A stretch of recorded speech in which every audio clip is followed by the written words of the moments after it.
4절 말씀부터 같이 봉독하겠습니다.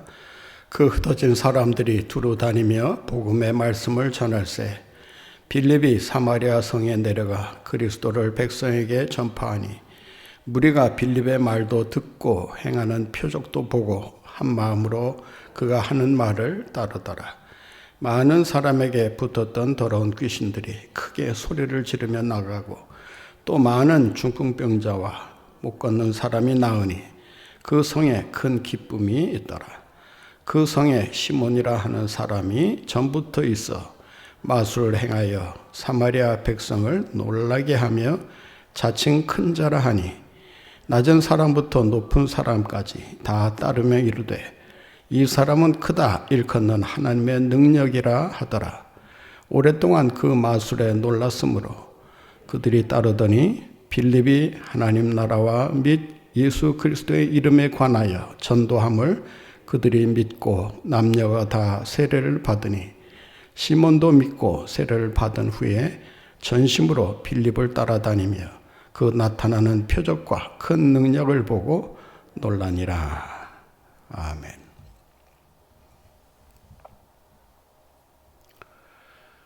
눈부신 성장을 거듭하던 초대교회는 두 가지 뜻하지 않았던 사건에 휘말리면서 급제동이 걸립니다. 하나는 갑자기 불거져 나온 스데반의 순교 사건이 그것이고, 또 하나는 순교 사건이 끝나고 바로 이어서 불어닥친 대대적인 박해와 검거 열풍이 그것이라고 할 수 있습니다. 이 스데반의 순교 사건과 그리고 곧이어 불어닥친 이 박해 사건은 초대교회가 어디로 가야 하는가를 분명하게 보여주고 있는 어떤 분수령이 되는 사건이라 이렇게 말씀드릴 수가 있습니다. 이 사건으로 인해서 초대교회는 큰 위기에 봉착하게 됩니다. 하나는 그 교회 존립의 문제가 위태롭게 된 것입니다. 1절 말씀에 보면 사도들 외에 다 유대와 사마리아로 흩어졌더라 이렇게 기록하고 있습니다. 사도들 외에 성도들이 다 뿔뿔이 박해를 피해서 검거를 피해서 도망을 쳤다라고 하는 것입니다. 졸지에 교회가 공동화되는 비계되는 이런 비극적인 사건이 벌어지게 된 것입니다.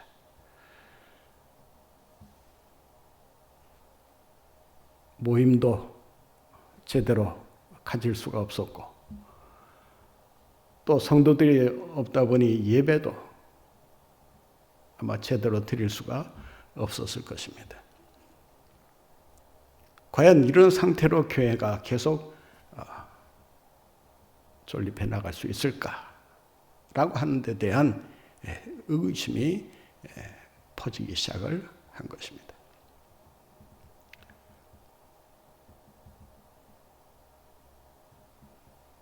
교회가 와해되고 신앙 공동체가 소멸될 그 위기에 처해서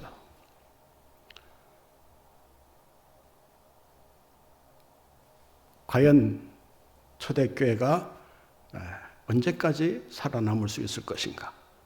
그리고 이러한 위기 상황 속에서 교회는 과연 무엇을 해야 되는가? 라는 것에 대한 고민이 아마 상당했을 것이라고 볼 수 있습니다.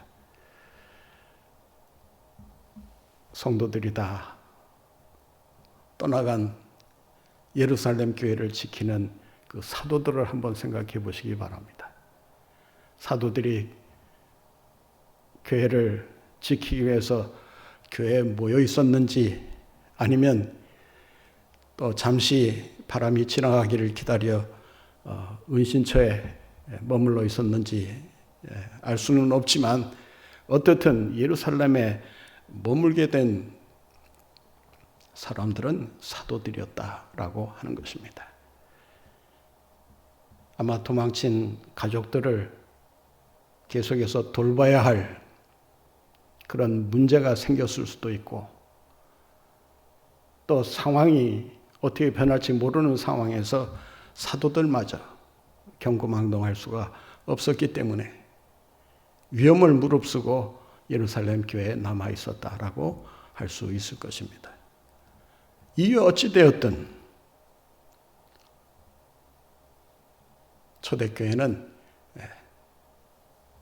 하루아침에 성도들이 흩어지고 마는 이런 상황에 직면하게 된 것입니다.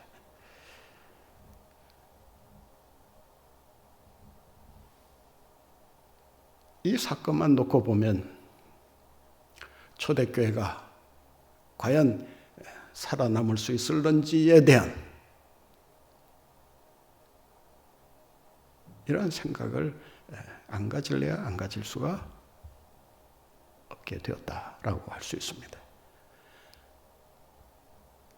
그러나 이런 위기 상황 속에서 사람들의 시선으로 보는 것과 또 하나님의 섭리라는 차원에서 보는 것과 전혀 다른 양상이 전개되고 있는 것을 발견하게 됩니다. 하나님은 위기 속에서 새로운 역사를 펼쳐나가고 계셨다라고 하는 것입니다.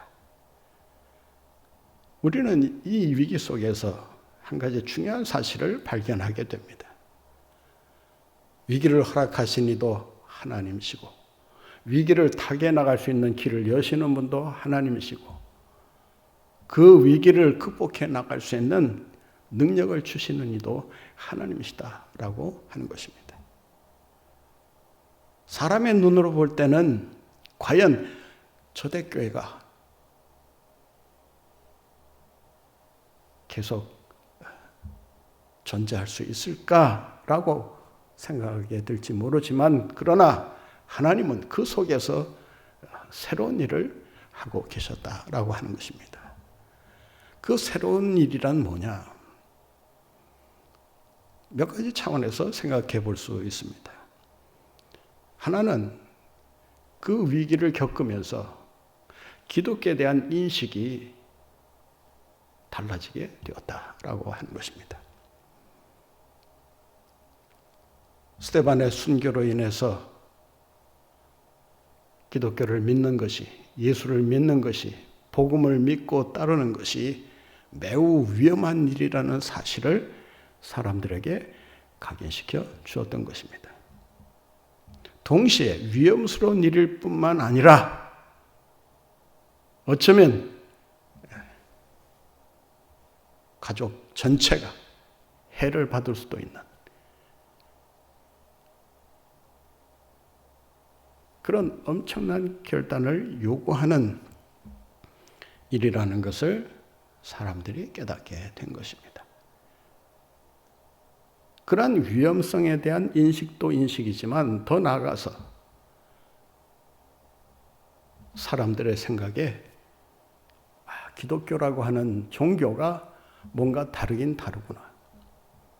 진리를 위해서 자신의 목숨을 바칠 정도의 그러한 종교라고 한다면 그 종교는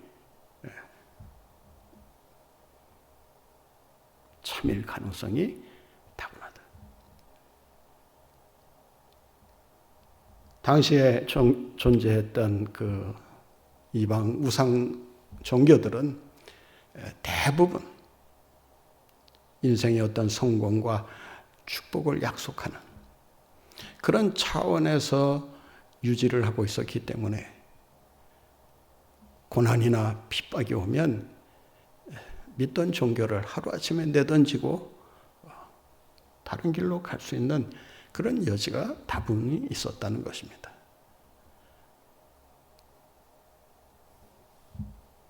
자기 종교를 위해 순교한다라고 하는 것은 결코 생각할 수 없었던 그 시대에 스데반의 순교가 많은 사람들에게 진리란 무엇인가에 대한 새로운 각성을 일으키게 해주었다라고 하는 것입니다. 도대체 기독교라고 하는 종교가 어떤 종교이길래 저렇게 자기의 목숨을 내놓고 순교할 수 있는가? 대단한 일 아니겠습니까?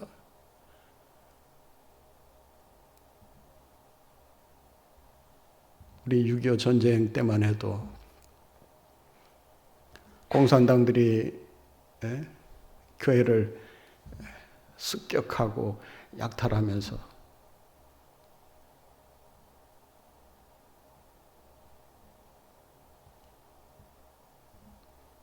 공산주의를 따르겠느냐, 하나님을 따르겠느냐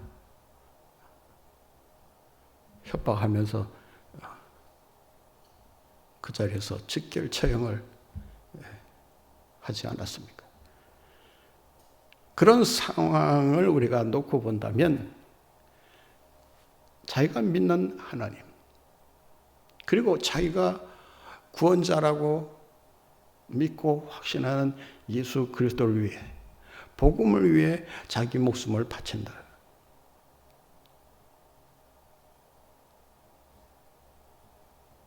사람들의 생각에는 그 진리가 얼마나 진정한 진리기에 사람들이 저렇게 행동할 수 있는가라는 생각을 품게 만들었다는 것입니다.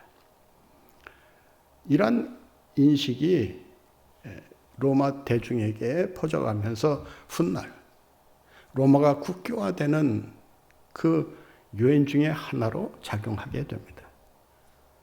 많은 종교를 비교하면서 과연 어느 종교가 로마를 대표할 수 있는 국교가 될 수 있는가? 그 장단점을 다 따져보는 가운데 기독교가 가지고 있는 다른 종교에서는 전혀 찾아볼 수 없는 이 순교 정신을 발견한 것입니다. 이러한 종교에게 로마를 맡겨도 괜찮겠다라는 판단을 당시의 지도자들이 내리게 되었던 것입니다. 이런 인식의 변화가 스데반의 순교 사건과 박해 사건을 겪으면서 형성되게 되었다라고 하는 것입니다.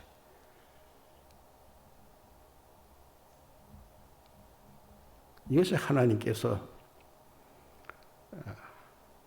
교회를 어떤 식으로 인도해 나가시는가를 보여주고 있다고 할 수 있습니다. 두 번째는 기독교의 정체성에 관한 것입니다.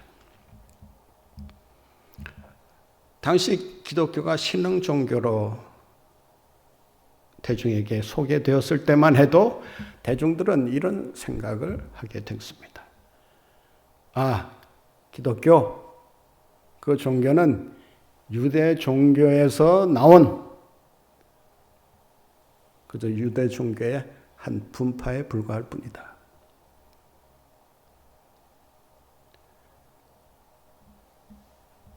그들은 유대 종교와 이 신흥 종교였던 기독교를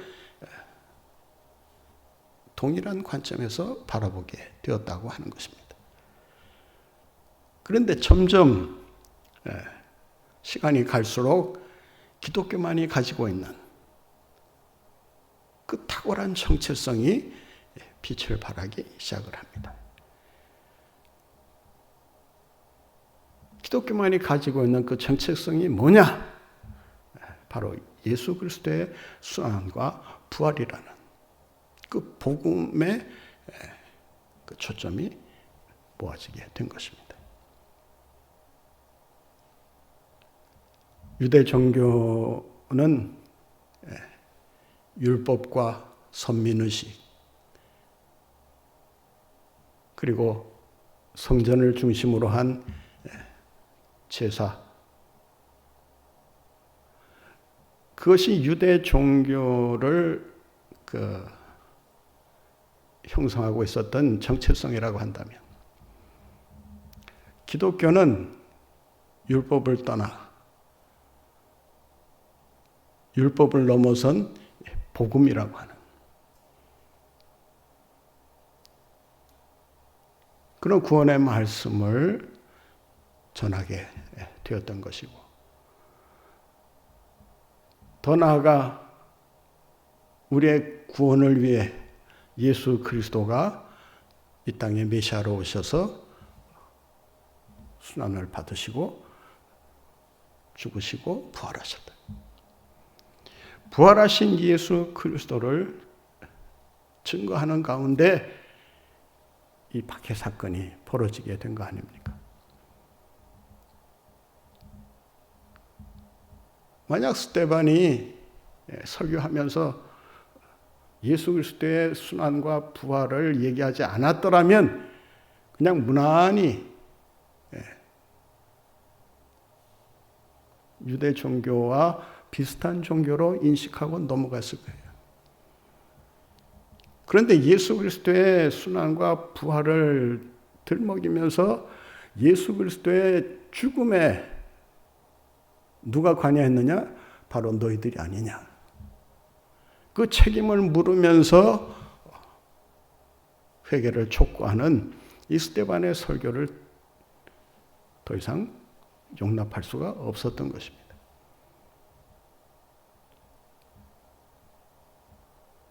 그들은 여전히 율법만이 인류를 구원해 줄 수 있는 하나님의 말씀이라고 믿었고, 성전만이 인간의 죄를 해결할 수 있는 유일한 구원의 장소로 생각을 했던 것입니다.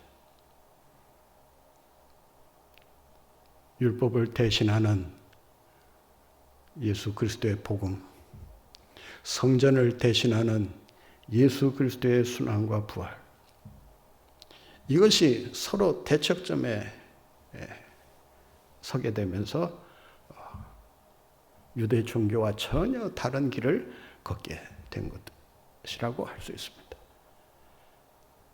따라서 유대 종교 지도자들이 이 사도들을 통해서 계속 확인하려고 했었던 것이 뭐냐?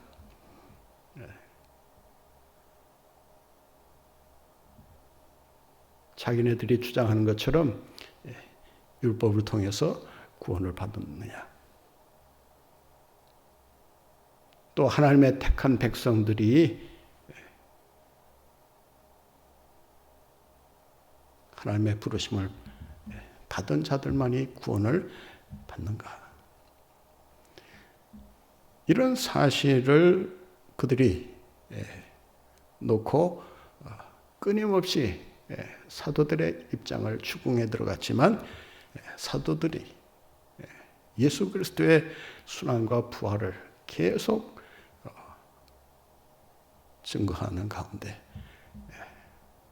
이들의 마음이 변하게 되었던 것입니다. 스데반의 순교는 어떤 의미에서 더 이상 예수 그리스도를 가르치지 못하게 하려는, 예수 그리스도의 복음을 선포하지 못하게 하려는 그들의 어떤 협박이야 또 핍박의 원인이었다라고 할 수 있을 것입니다. 어떻든 이런 상황 속에서 기독교는 오직 예수 그리스도만이 우리를 구원하실 수 있다. 예수 그리스도의 이름만이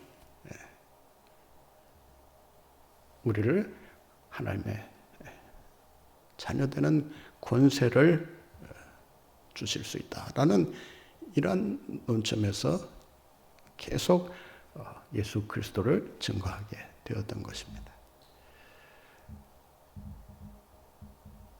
그래서 나중에 예수 믿는 사람들을 가리켜서 그리스도인이다, 크리스찬이다 라는 별명이 붙지 않습니까?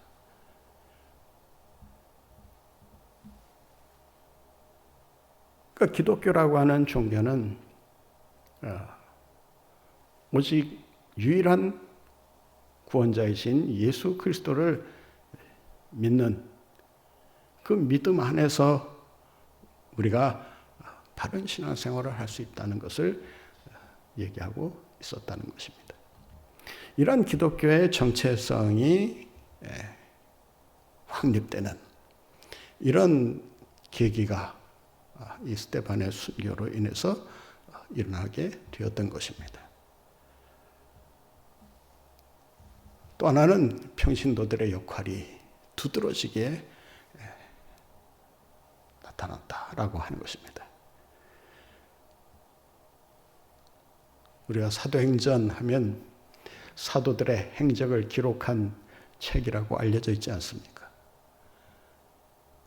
그런데 6장, 7장, 8장을 자세히 보시면 사도들의 활약은 거의 나타나지를 않습니다. 당시 구제와 봉사를 위해 교회가 세운 7명의 평신도 지도자들의 활약상이 기록되어 있습니다.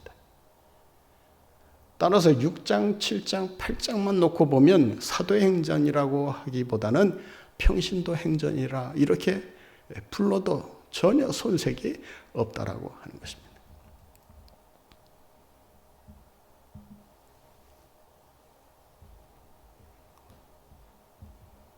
신학자들은 이 평신도의 발견을 제3의 종교개혁이라 이렇게 말하기도 합니다. 사실 이 평신도의 그 중요성을 깨닫게 된 기간은 그렇게 오래지 않습니다.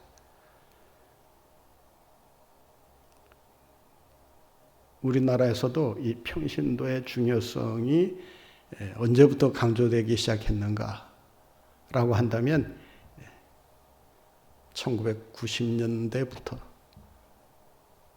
평신도 의식이 싹트기 시작하면서 평신도 훈련, 또 제자 훈련, 이런 이름으로 이 평신도들이 활약을 하게 됩니다.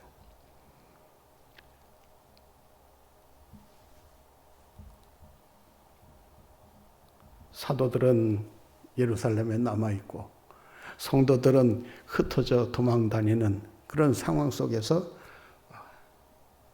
평신도들이 누구로부터 말씀을 듣고 누구로부터 지도를 받을 수 있었겠습니까?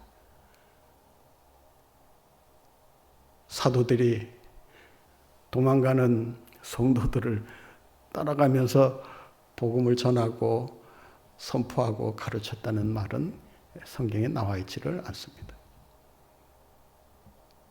그런 상황 속에서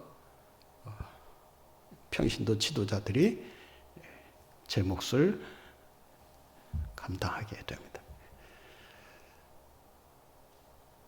이 순교 사건과 박해 사건을 통해서 예루살렘 교회의 어떤 새로운 역사가 시작이 되었다라고 했을 때 그 새로운 역사의 핵심은 뭔고 하면 평신도들이 앞장서서 복음을 전하고 사역을 하기 시작했다라고 하는 것입니다.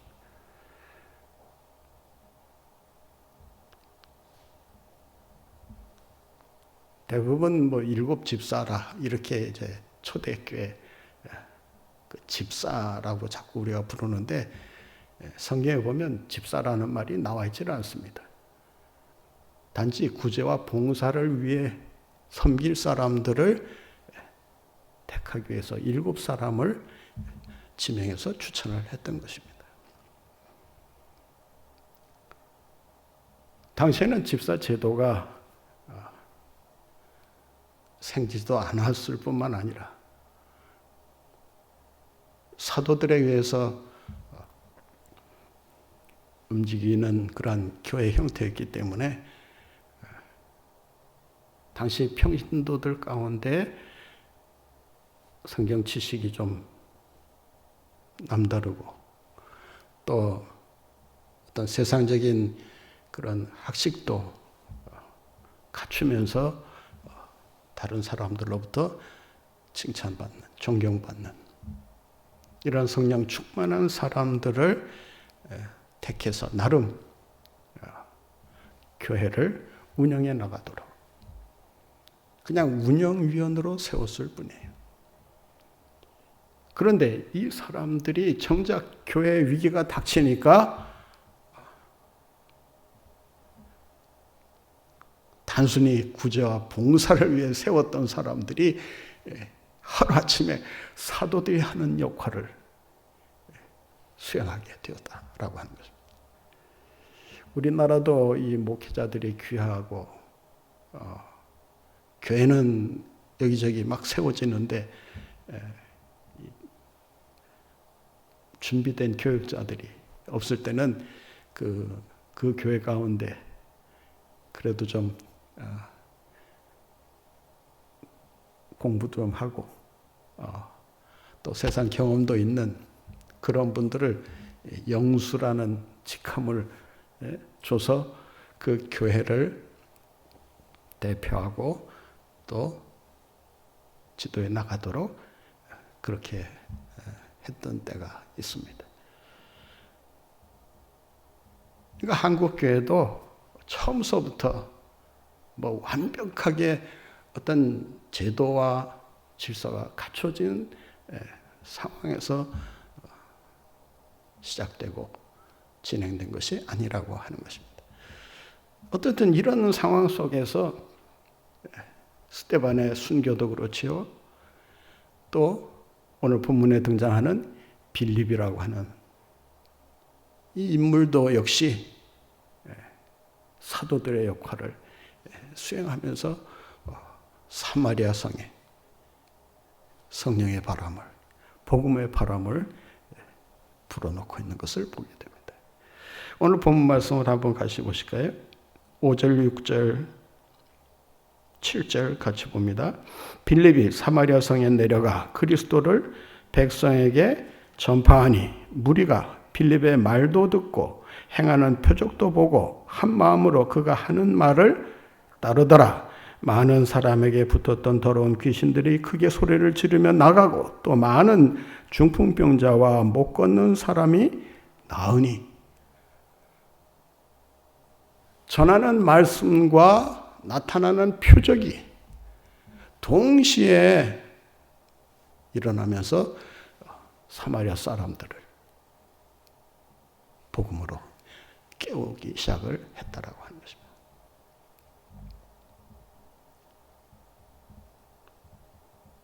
이들을 세운 목적이 뭡니까? 원래 목적대로 하자면 구제와 봉사하는 일을 해야 했어야 마땅했을 거예요. 그런데 오늘 본문에 보니까 흩어지면서 뭐라고 해요?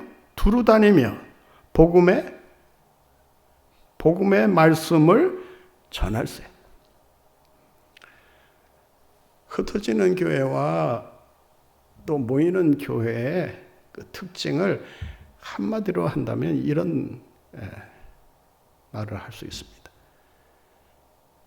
모이는 교회는 여러 직분을 가지고 모여서 각자의 직분을 가지고 교회를 섬기는 일을 하게 됩니다. 그런데 흩어지는 교회의 특징은 뭐냐? 직분이 하나의 직분으로 바뀝니다. 그 하나의 직분이란 뭐냐? 전도하는 직분으로 바뀝니다. 나가서까지 뭐 권사, 장로, 집사 뭐 이런 직함이 따로 필요가 없었던 거예요.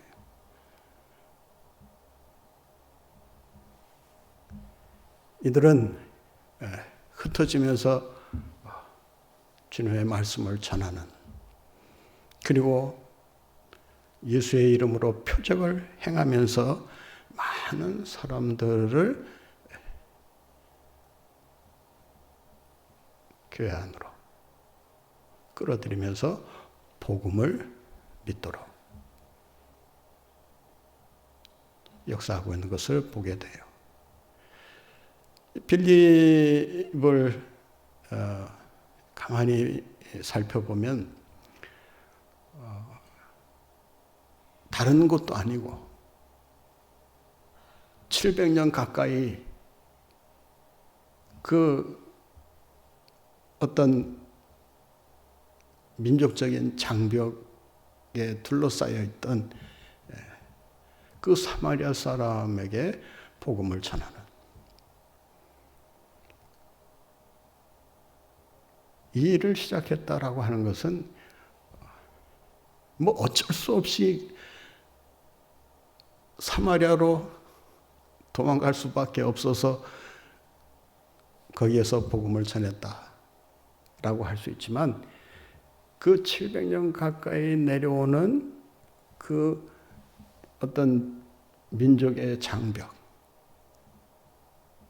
또 어떤 의미에서는 언어의 장벽까지도 있었다고 볼 수 있습니다.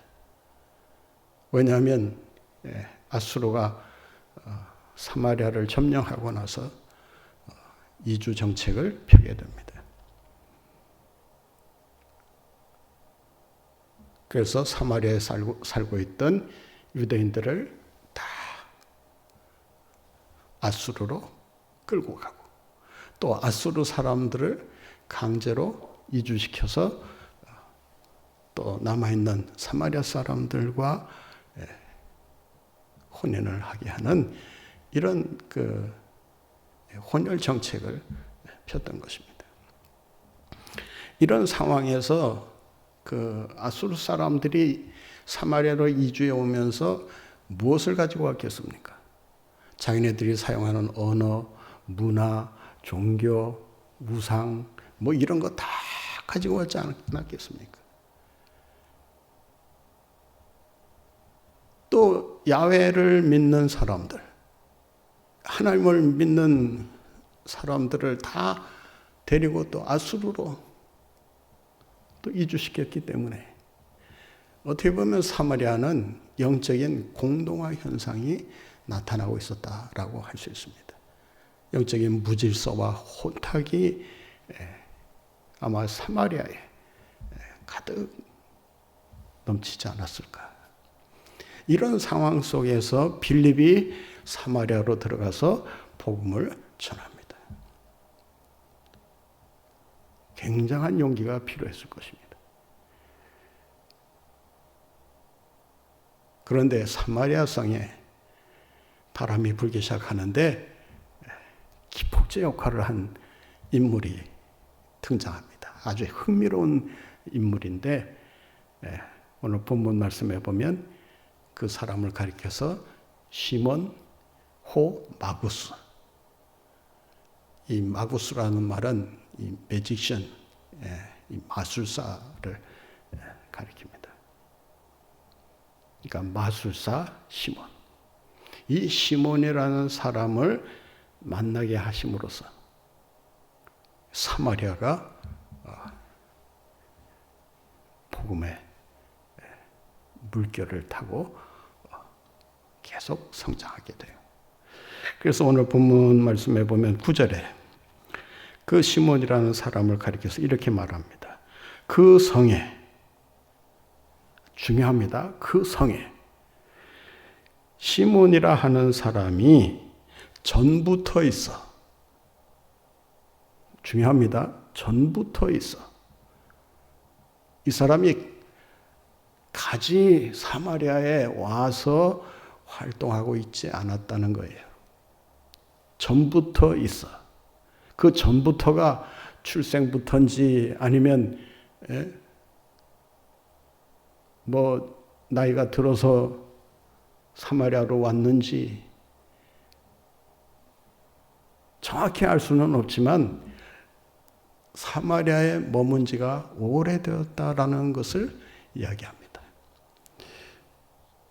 부모 말씀에 보면 전부터 있어 마술을 행하여 사마리아 백성을 놀라게 하며 자칭 큰 자라 하니 낮은 사람부터 높은 사람까지 다 따르며 이르되 이 사람은 크다 일컫는 하나님의 능력이라 하더라. 11절에 보면 오랫동안 그 마술에 놀랐으므로 그들이 따르더니. 그러니까 이 사람은 사마리아에 분명한 목적을 갖고 들어왔다는 사실을 알 수 있습니다. 여기에다가 내 마술을 펼치면 통할 것이다. 그가 생각한 대로 사마리아 사람들이 그의 마술에 놀라고 그래서 그를 적극적으로 따르기 시작했다라고 합니다. 오늘 본문에 보면 오랫동안 그 마술에 놀랐다. 그러니까 그 사람의 마술이 얼마나 탁월했는가라고 하는 것은 그 마술을 본 사람들이 어떤 반응을 보였는가를 보면 알 수 있다는 거예요. 놀랐다는 말이 바로 그가 어떤 마술을 펼쳤는가를 보여주는 근거가 되는 단어라고 할 수 있습니다.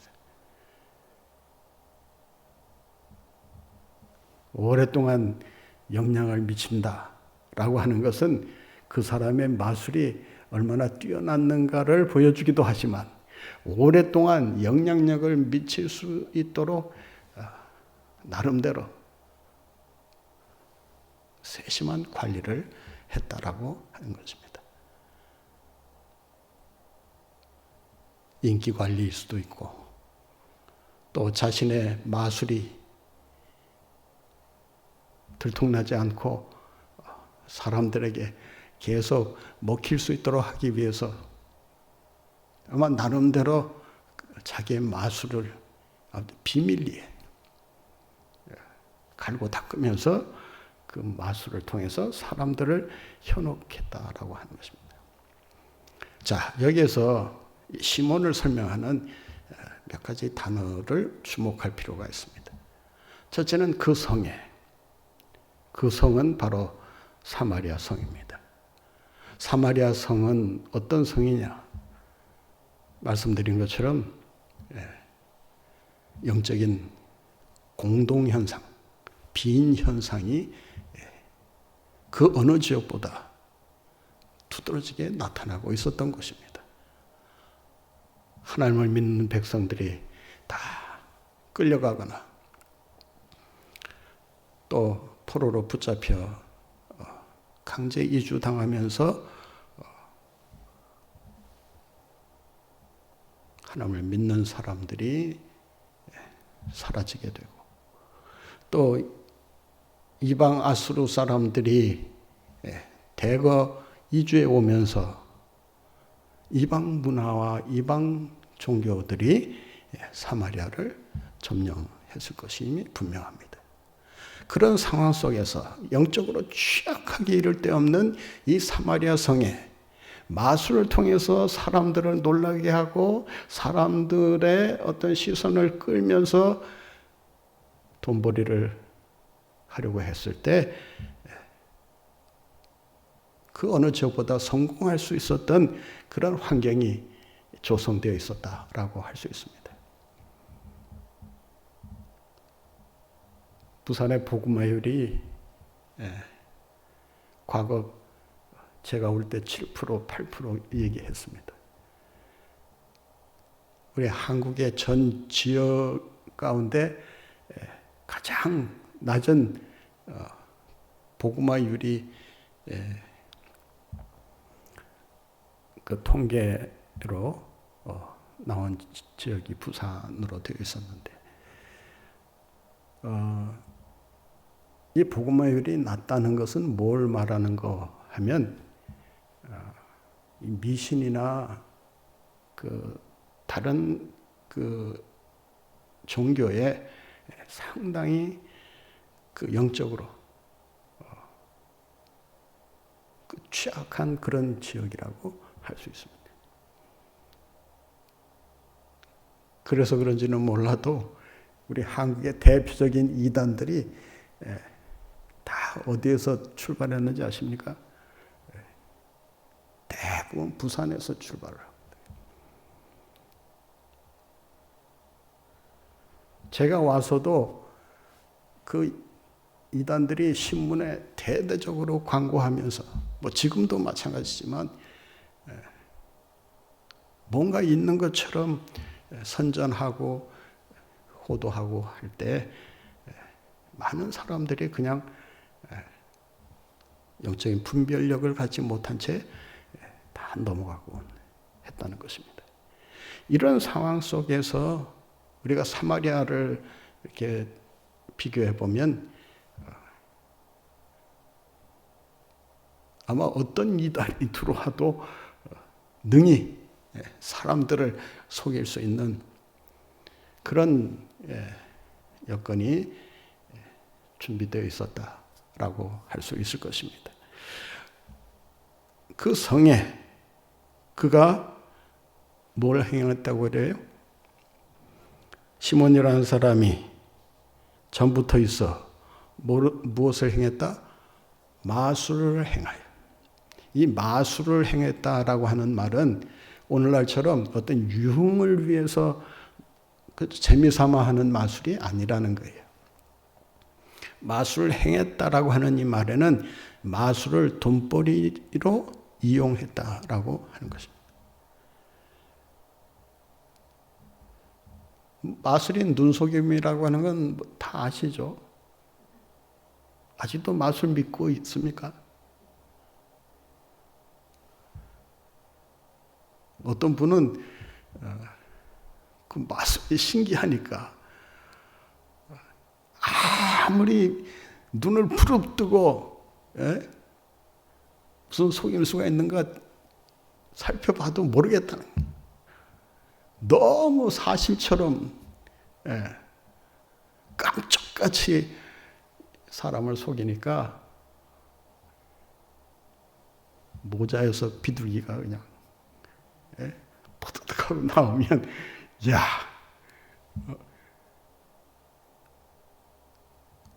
어떤 비둘기를 어디서 만들었는가. 여러분 모자 안에 다 들어있는 겁니다. 예? 환상을 깨뜨려서 죄송하지만 그 우리나라의 그 유리겔라라는 그 초능력을 바란다는 사람 왔잖아요. 그 사람이 오고 나서 그 집집마다 숟가락이 다 부러져 나갔다고 합니다. 그 TV를 시청하는 사람들에게 자기가 하는 대로 따라야 하라고. 그러면서 숟가락 구부러뜨리고 시계 멈추게 하고 하여튼 별의별 그 마술을 많이 행했는데 나중에 그 유리겔라를 비판하는 그 학자가 그런 말을 했어요. 다 거짓이고 눈속임이라는 것을 논리적으로 설명하고 나서 그가 하는 말이 그 마술이 진짜라면 그 사람에게 아무것도 주지 말고 손에 아무것도 가지지 않은 채 마술을 한번 해보라고 해봐라.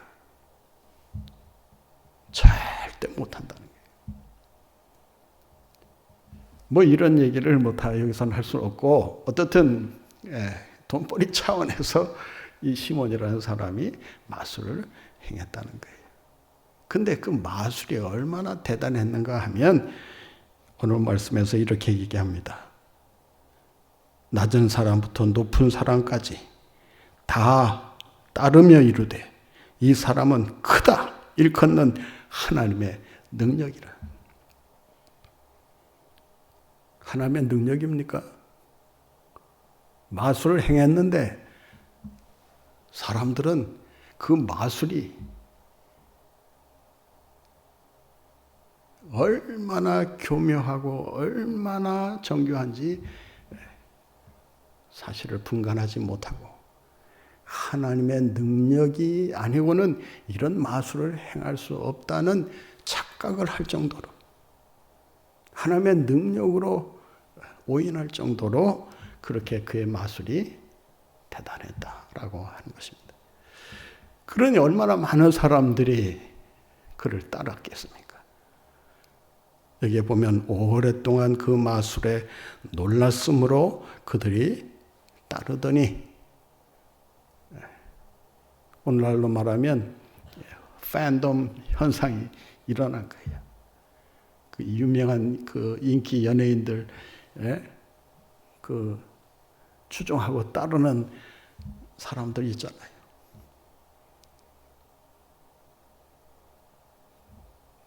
그 한번 인기 연예인 되니까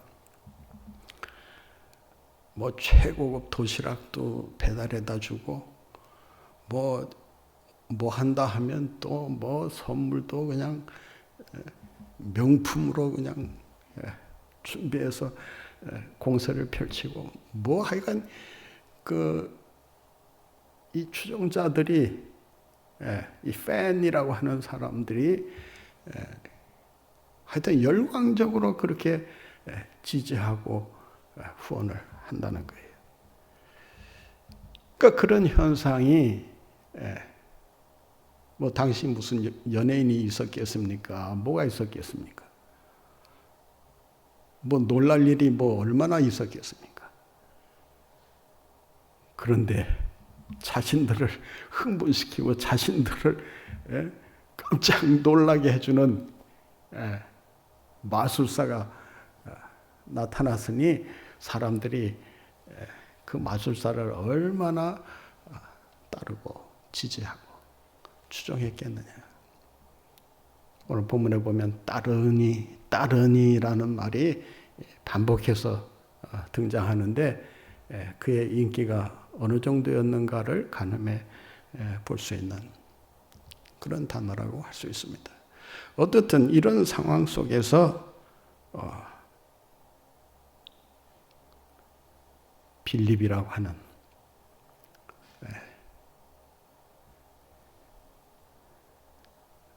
복음 전도자가 사마리아로 들어오게 됩니다. 이미 다 누가 영향력을 미치고 있었어요?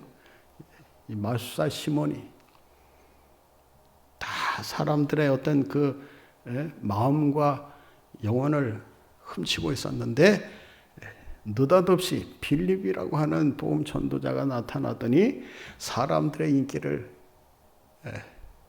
다 몰아가게 됩니다.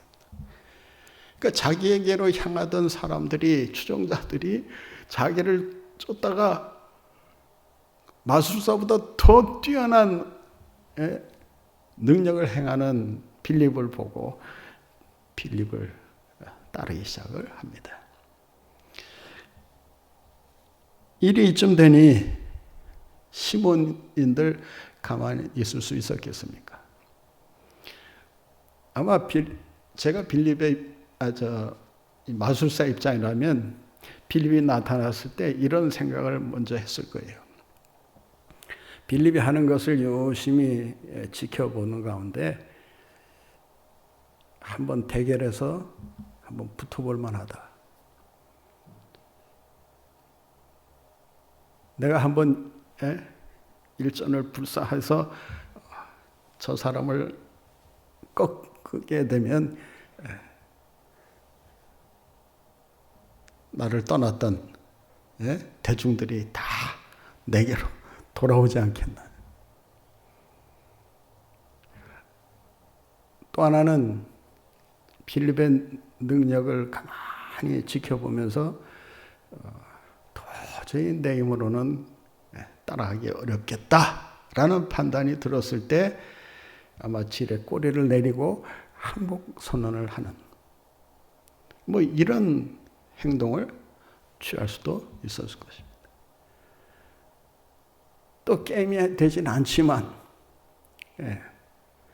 빌립이 하는 일을 사사건건 트집을 잡거나 어떤 시기 질투심으로 방해를 하게 된다면 적어도 빌립이 마음 놓고 자신의 능력을 행사할 수는 없지 않을까. 그래서 방해 목적으로 하는 그런 행동을 할 수도 있었을 것입니다. 아니면 여기 있다가는 이제 돈벌이도 다 글렀구나 해서 다른 지역으로 아마 또 장소를 옮기려는 생각도 가졌을 거예요. 그런데 이 사람은 아주 약삭빠르게 행동합니다. 빌립이 하는 말과 행동을 지켜보면서 다 자기가 들 줄 생각하지 않았겠어요? 예? 저런 능력을 행한다면 저 능력이 마술을 통해서 나온 거라면 저 마술은 정말 대단한 마술이다. 자기가 대중의 눈을 속이면서 행했던 마술을 생각하면서 빌립이 행하는 것을 아마 유심히 관찰했을 거예요. 뭔가 허점이 있을 것이다. 자기처럼 빌립도 교묘한 방법으로 대중을 속이려고 하지 않았겠나. 아마 쉽게 따르지는 않았을 거라고 봅니다. 그런데 그가 관찰해 본 결과 결론을 내립니다. 이 능력은 마술이라고 한다면 이 마술은 자기가 범접할 수 없는 정말 뛰어난 마술이다. 마술이 아니라면 저 능력은 하나님께서 주신 능력이다.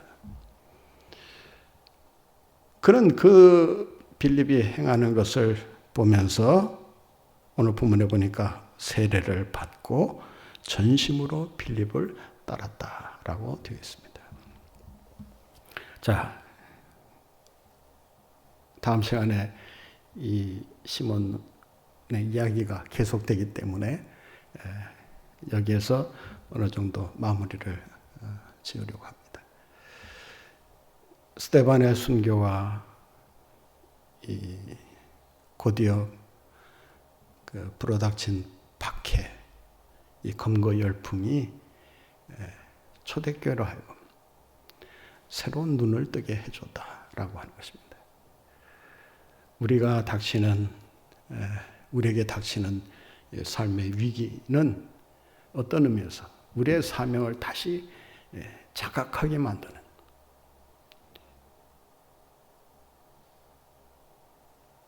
하나님의 뜻을 따르는 일이 얼마나 보람 있는 일인가를 깨닫게 해주는 그런 기회가 된다라고 하는 것입니다. 이 코로나 위기 속에서 초대교회가 그런 사명에 대한 자각을 했던 것처럼 우리 한국교회가 다시금 교회적인 사명과 역사적인 사명, 시대적인 사명을 자각하고 새로운 복음의 재발견을 통해서 민족의 미래를 제시한다면 코로나를 통해 한국교회가 더 큰 부흥과 성장을 이루게 될 줄로 믿습니다. 우리가 있는 곳곳에서 흩어지는 교회라는 이런 의식을 가지고 우리에게 주신 사명 잘 감당함으로 하나님의 영광을 나타내시는 여러분들 모두가 되시기를 바랍니다.